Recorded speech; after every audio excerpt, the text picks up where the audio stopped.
Good morning friends, good morning students. आज हम लोग पढ़ने जा रहे हैं इलेक्ट्रिक फील्ड का नेक्स्ट टॉपिक, जो कि है electric field due to uniformly charged ring.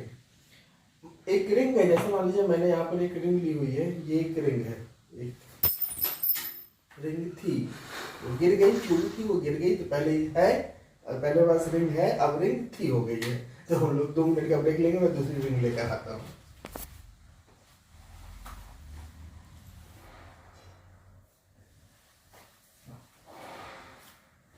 Suppose that ये एक यूनिफॉर्मली चार्ज्ड रिंग है। यूनिफॉर्मली चार्ज्ड रिंग का मतलब क्या हुआ कि इसका जो सरकमफेरेंस है, इसके सरकमफेरेंस पर चार्ज डिस्ट्रीब्यूटेड है यूनिफॉर्मली, मतलब एक सर्टेन लेंथ में इक्वल अमाउंट ऑफ चार्ज हर जगह डिस्ट्रीब्यूटेड है। इसका सेंटर है, इसका सेंटर आप लोग इमेजिन कर पा रहे होंगे, और एक एक्सिस है जो इसके सेंटर से पास हो रही है। सपोज दैट ये एक्सिस है जो इसके सेंटर से पास हो रही है, आप सबको दिख रहा होगा, ये एक्सिस इसके सेंटर से पास हो रही है। इस एक्सिस पर कोई एक पॉइंट है यहाँ पर P, तो इस पॉइंट P पर इस रिंग की वजह से जो नेट इलेक्ट्रिक फील्ड होगा वही हम लोग आज कैलकुलेट करने जा रहे हैं। ये रिंग है जो यूनिफॉर्मली चार्ज है, इसके सेंटर से एक एक्सिस पास हो रही है, इस एक्सिस पे एक पॉइंट है P, इस पॉइंट पर जो इलेक्ट्रिक फील्ड है बिकॉज ऑफ दिस चार्ज, वो कैसे कैलकुलेट होगा वही आज हम लोग देखेंगे। चलिए,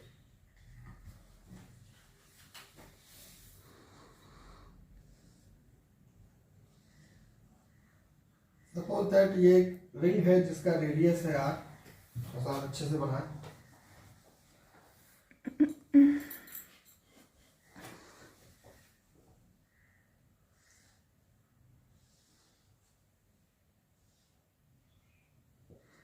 ये यूनिफॉर्मली चार्ज है, ये पूरी की पूरी रिंग, प्लस Q चार्ज इस पर यूनिफॉर्मली डिस्ट्रीब्यूटेड है। ये एक्सिस है जो इसके सेंटर से पास हो रही है, और इसके एक्सिस पर इसके सेंटर O से x डिस्टेंस पर एक पॉइंट है P, ये पॉइंट है P x डिस्टेंस पर। पूछ रहे हैं इस पॉइंट P पर इस यूनिफॉर्मली चार्ज रिंग की वजह से नेट इलेक्ट्रिक फील्ड क्या होगा। ठीक है, जैसा मैंने आपको सिचुएशन अभी दिखाई थी कि ये रिंग है और इस रिंग के सेंटर से एक एक्सिस पास हो रही है, उस एक्सिस पर एक पॉइंट है P, उस पॉइंट पर नेट इलेक्ट्रिक फील्ड निकालना। देखिए मान लिया एक छोटा सा सेक्शन लिया, इस छोटे से सेक्शन पे चार्ज हुआ dq, पूरे पे चार्ज कितना है q, तो इस छोटे से पे कितना चार्ज होगा dq की वजह से इस पॉइंट P पर जो इलेक्ट्रिक फील्ड होगी वो dE होगी। क्लियर, वो कितना होगा dE। ये एंगल अगर थीटा है तो ध्यान से देखिए, ये एंगल भी थीटा होगा, तो इसके 2 कंपोनेंट आएंगे, एक x axis component dE cos theta और एक वाई एक्सिस कंपोनेंट आएगा dE sin थीटा। ये क्लियर है, x axis component dE cos theta और y axis component dE sin theta. अगर हम एक सेक्शन ऊपर ले रहे हैं तो एक सिमिलर सेक्शन एक नीचे ले सकते हैं, ऊपर वाले पर लिया dq चार्ज, यहां भी ले लिया हमने dq चार्ज, इसकी वजह से यहां पर होगा इलेक्ट्रिक फील्ड dE कुछ इस तरीके से होगा। मान लिया उसका भी x कंपोनेंट कितना आएगा dE cos थीटा, क्योंकि ये दोनों सिमेट्रिक है, एग्जैक्टली ऊपर नीचे है, तो ये एंगल भी कितना होगा थीटा, ये एंगल थीटा होगा, तो ये एंगल भी कितना होगा थीटा। ये dE cos थीटा, तो इधर कितना आ जाएगा dE sin थीटा। अब जरा ध्यान से देखिए, ये sin थीटा एक दूसरे के अपोजिट है, तो इसको क्या करेगा कैंसिल आउट करेगा, तो यहाँ जो नेट इलेक्ट्रिक फील्ड आएगी वो किसकी वजह से आएगी, because of dE cos theta, और थीटा कहां से कहां तक जाएगा 0 to 2 पाई, पूरा हम लोग लेंगे ना, ये भी लेंगे पूरा, तो 0 to कहां तक जाएगा 2 पाई, यानी कि यहाँ पर जो नेट इलेक्ट्रिक फील्ड होगा वो क्या होगा dE cos थीटा, और cos थीटा कहां से कहां तक जाएगा 0 to 2 पाई। अब हमें सॉल्व करना है, d इक्वल टू, पहले आप ये बना लीजिए फिर हम आगे चलते हैं, प्लीज नोट इट डाउन।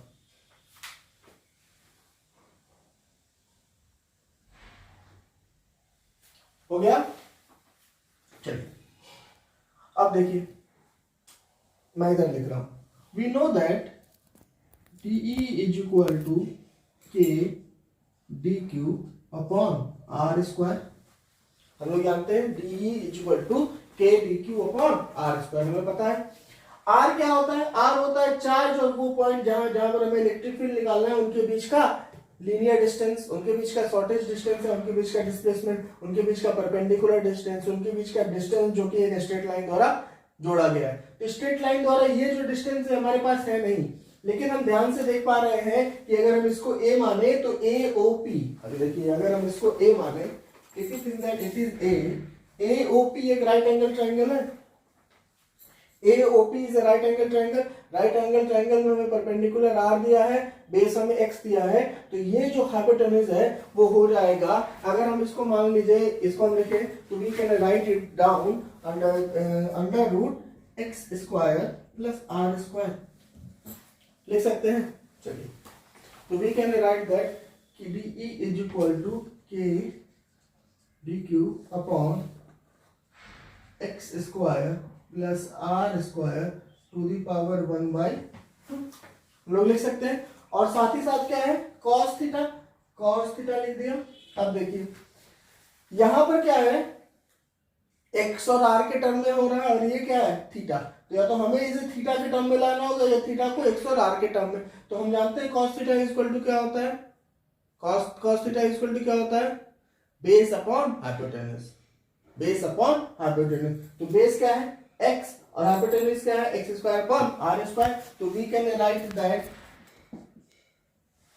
इधर से आप लोगों को दिखाई देगा, we can write that k dq upon x square plus r square to the power 1/2 into x upon x square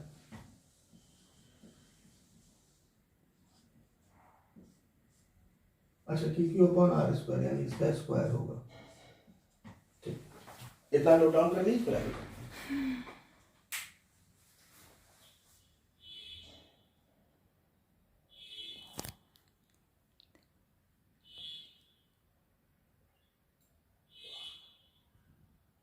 अब देखिए वी कैन राइट दैट, मैं यहाँ पे लिख रहा हूँ d E is equal to k d q x. अब ये स्क्वायर है, के यहाँ पर होता है ना k q upon r square, square हुआ तो ये कैंसिल हो जाएगा, इस पर पावर बचा कितना 1/2, सॉरी यहाँ पर ये कुछ गलत हो गया,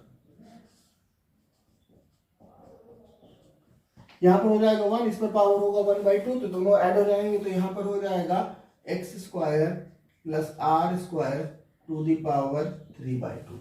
ये चीज नहीं समझ में आ रही है तो फिर से समझ लीजिए। देखिए मैं आपको यहाँ पे फिर से समझा देता हूँ ये वाला स्टेप। ये था क्या, d equal to k d q upon r square, r है ये, तो हम लिख सकते हैं यहाँ पर के डी क्यू अपॉन आर हो गया x square plus r square under root का whole square into cos theta. Cos theta होता है हमारा x upon under root x square plus r square, लिख सकते हैं बेस अपॉन हाइपोटेन्यूज। अब देखिए अंडर रूट का स्क्वायर करेंगे तो बाहर क्या आएगा, यहां पर आ जाएगा k d q x square plus r square, लिख सकते हैं into x upon x square plus r square, क्योंकि अंडर रूट है तो पावर 1/2 लिख सकते हैं। ठीक है, अब देखिए दोनों बेस सेम है, मल्टीप्लाई हो रहे हैं, तो अगर बेस सेम मल्टीप्लाई होते हैं तो उनके पावर क्या हो जाते हैं, ऐड हो जाते हैं। तो 1 + 1/2 हो गया k d q x upon x square plus r square to the power 3/2। अब जरा ध्यान से देखिए, पहले जो हम लोग देख रहे थे कि थीटा को ले जाना पड़ेगा, ऐसा कुछ नहीं होगा। यहाँ पर डीई है, डीई का है क्या है, एक छोटे से सेक्शन डी क्यू के लिए। अब देखिए अगर हम इसको पूरा इंटीग्रेट कर दें, मतलब इसको पूरे इसके सर्कमफेरेंस पे इंटीग्रेट कर दें तो पूरा चार्ज कंसीडर हो जाएगा, तो डी क्यू कितना हो जाएगा क्यू। अब देखिए इस केस में एक्स क्या है, एक्स है सेंटर से उस पॉइंट की डिस्टेंस जहां पर हम इलेक्ट्रिक फील्ड निकाल रहे हैं, वो भी आपका क्या है कांस्टेंट। आर क्या है, आर आपका है रेडियस ऑफ द रिंग, वो भी क्या है कांस्टेंट। तो आप दोनों साइड क्या कर दीजिए, इंटीग्रेट कर दीजिए। इंटीग्रेट कर देंगे तो क्या आएगा ई इक्वल टू, अब देखिए के एक्स और ये पूरा का पूरा क्या हो जाएगा, बाहर आ जाएगा, k x upon x square plus r square to the power 3/2, अंदर क्या हो जाएगा डी क्यू। चलिए इतना नोट कर लीजिए, जगह नहीं, पहले मैं इसको मिटा दूं फिर करूंगा, पहले आप इतना नोट कर लीजिए।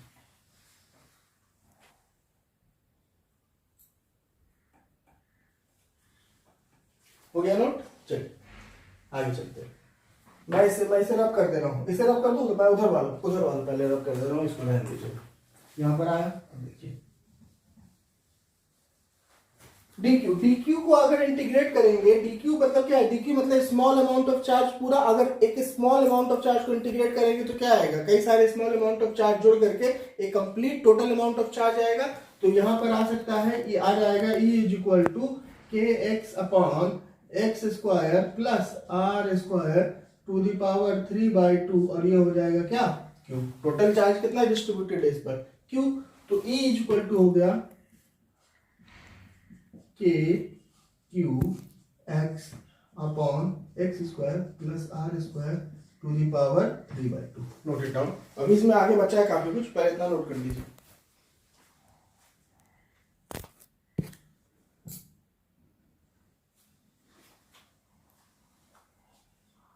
ठीक, अब देखिए ये जो क्यू चार्ज है ये पूरे पर इस पर डिस्ट्रीब्यूट किया गया था, ठीक है।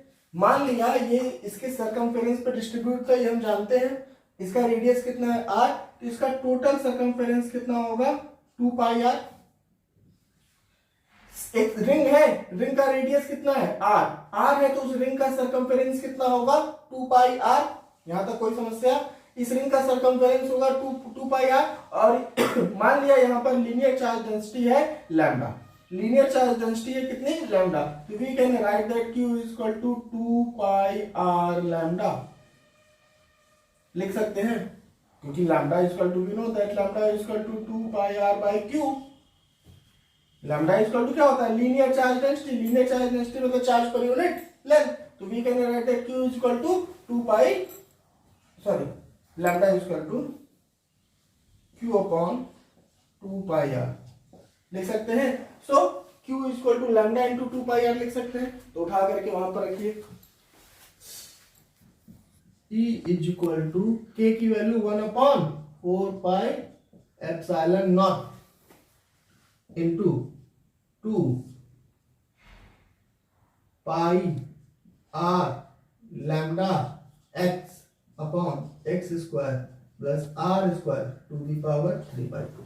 नोट इट डाउन, ठीक, नोट इट डाउन। अब देखिए 2 से गया 2, पाई से गया पाई, क्लियर, और x एज इट इज रहेगा, और तो यहां पर आ गया E is equal to r lambda x upon epsilon naught x square plus r square to the power 3/2, ठीक है। Note it down.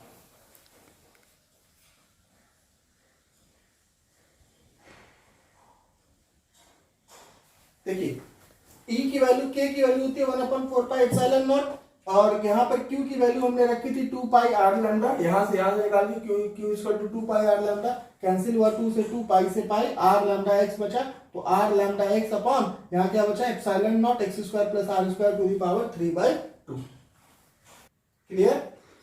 2 से 4 टाइम्स गया तो बचा 2, तो यहाँ हो जाएगा E is equal to r lambda x 2 epsilon naught x square plus r square to the power 3/2। ये होता है electric field due to a uniformly charged ring at the point on the axis of the ring which is passing through the center of the ring. E is equal to r lambda x 2 epsilon naught x square plus r square to the power 3/2. Note it down.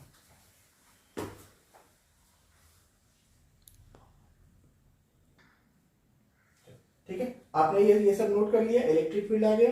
Electric field आप ये भी लिख सकते हैं कि AQ x upon x square plus r square to the power 3/2, और चाहे तो Q की वैल्यू निकाल करके लैम्डा के टर्म्स में अगर आपसे पूछ रहा है तो लैम्डा के टर्म में आप ऐसे लिख सकते हैं। ये भी है और ये भी है, दोनों है, ठीक है। चलिए आगे चलते हैं। अब हम लोग देखते हैं कि मैक्सिमम, यहाँ पर एक पूछता है आपसे कि condition for maximum electric field, यानी कि यहाँ पर मैक्सिमम इलेक्ट्रिक फील्ड कहां पर होगी और कहां पर मिनिमम होगी, ये आपसे पूछता है। आइए हम लोग देखते हैं।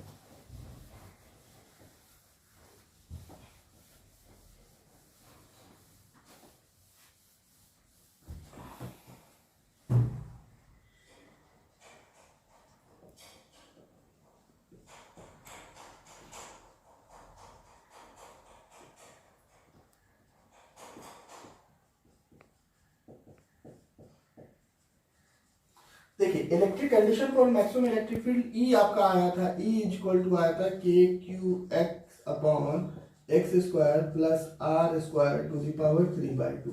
यहीं पर क्यू की वैल्यू हम लोगों ने लैम्डा के टर्म में लिखी थी। चलिए अब हमें ये निकालना है कि उस एक्सिस पर, जो एक्सिस जैसे ये है ना आपका रिंग, ये था आपका रिंग, इस एक्सिस पर ये पॉइंट यहां से कितने डिस्टेंस पर था, एक्स डिस्टेंस पर, तो किस पॉइंट पर इलेक्ट्रिक फील्ड मैक्सिमम होगा, एक्स की किस वैल्यू के लिए इलेक्ट्रिक फील्ड मैक्सिमम होगा, एक्स की किस वैल्यू के लिए इलेक्ट्रिक फील्ड मिनिमम होगा, यही हम लोग कैलकुलेट करने वाले हैं। तो देखिए मैक्सिमम मिनिमम निकालने का आपको सबसे अच्छा तरीका है d by d x is equal to क्या कर दीजिए, जीरो। नोट कर लीजिए डी बाई डी एक्स आप क्या कर दीजिए, zero. D by d x करने का मतलब क्या है, इसको एक्स के टर्म में डिफरेंशिएट करके उसकी वैल्यू किसके बराबर रख दीजिए, जीरो के। Please note it down. हो गया। जब इसको जीरो रखेंगे तो यहां से x की वैल्यू आएगी x is equal to plus minus r by root two. कितना आएगा, x is equal to plus minus r by root two. Plus minus का मतलब क्या हुआ, एक बार अगर हमने एक्स एक्सिस लिया है तो देखिए ये नेगेटिव एक्स एक्सिस हुआ और ये क्या हुआ प्लस एक्स एक्सिस, तो एक बार यहां पर पॉजिटिव में आर बाई रूट टू और एक बार नेगेटिव में आर बाई रूट टू, दो ऐसे पॉइंट होंगे जहां पर आपको इलेक्ट्रिक फील्ड क्या मिलेगी, मैक्सिमम मिलेगी। उसके लिए ग्राफ आपका बनेगा कुछ इस तरीके से।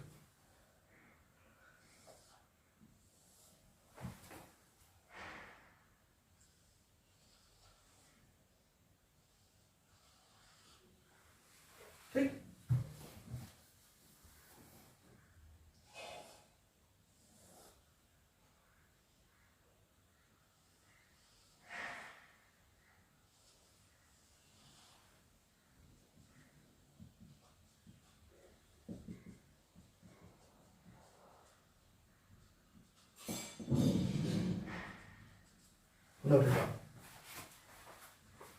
यानी कि x equal to plus minus r by root two पर आपकी इलेक्ट्रिक फील्ड क्या होगी, मैक्सिमम होगी।